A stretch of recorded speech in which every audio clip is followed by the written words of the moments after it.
E se a gente usasse esse trânsito de Saturno em Peixes para amadurecer um pouquinho as figuras que a gente tem como os nossos líderes espirituais, a visão que a gente tem daqueles que leem o inconsciente, daqueles que se propõem a fazer oráculos? O que eu proponho é que a gente tenha um senso crítico bem interessante em relação àqueles que a gente escolhe para serem os nossos líderes espirituais, os porta-vozes da espiritualidade. Lembrando aqui de algumas polêmicas que surgiram em volta dessas figuras. A gente tem que tomar muito cuidado com quem são os nossos gurus, porque pessoas encarnadas tendem a não ser santas, almas superelevadas que retornaram para a humanidade para fazer resgates da própria humanidade.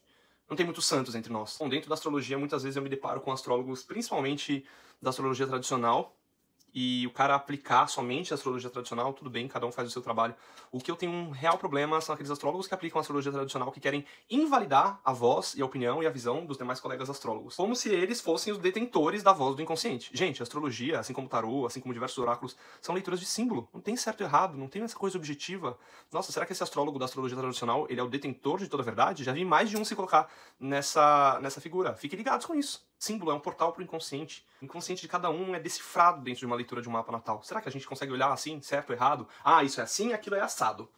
Será que algum dia a gente vai conseguir ter maturidade para compreender melhor a espiritualidade? Para entender que o melhor leitor do símbolo é sempre aquele que detém o símbolo em si? Quando você tem tipo uma tatuagem abstrata, será que você permite que alguém te diga exatamente o que é aquele símbolo? O cara da astrologia tradicional, que quer invalidar o trabalho dos demais astrólogos que têm outras visões, a minha pergunta é, por que esses caras estão usando a internet? Por que eles não estão escrevendo no papiro? Por que eles não estão estudando por meio de papiros?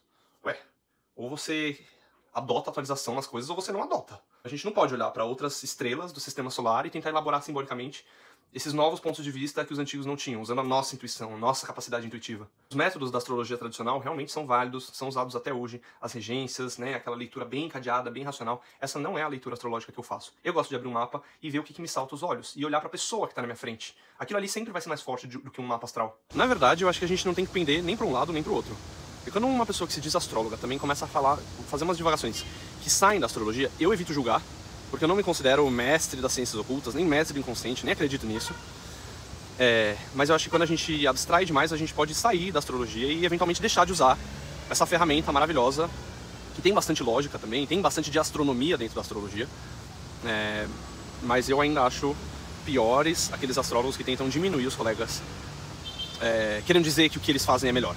Até porque o que é melhor, né? Isso é uma experiência totalmente pessoal. Outro exemplo que a gente tem de uma manifestação de Saturno em Peixes, né? Saturno, como eu já devo ter falado aqui, ele é um planeta que ele diz respeito ao nosso amadurecimento.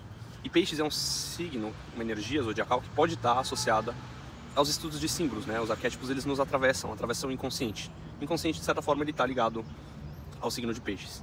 E aí a gente vê esse ano uma grande polêmica de um equívoco de setores mais conservadores da sociedade que viram a abertura das Olimpíadas, que se refere ao mito grego, não tem nada a ver com Santa Ceia, e fazem um auê.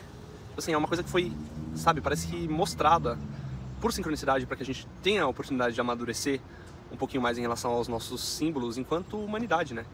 Os mitos, eles nos revelam coisas sobre nós, eles não são sobre histórias aleatórias.